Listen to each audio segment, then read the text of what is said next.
Several types of entry visas allow people to spend time in the United States temporarily. Even immigrants who intend to stay here permanently as lawful residents will need an entry visa. The process for obtaining a U.S. visa depends on the type of visa being sought. For some temporary visas, particularly for travelers, the process might be as simple as completing a form and attending an interview. You should still apply early, however, as it takes weeks or months to finalize the application and approval process. For student visas, you must be admitted to a U.S. school before the visa application process can begin.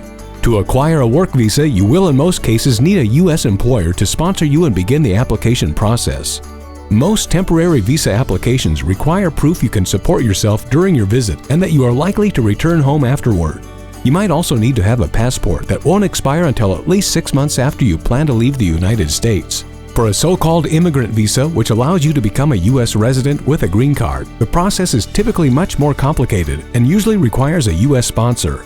Most people need to apply for their U.S. visa from their home country, though a few can change status if they're already legally in the United States. If you are currently overseas, you will need to find a U.S. embassy or consulate that is authorized to issue the type of visa you want. You can contact the U.S. consulate or an immigration attorney to learn more,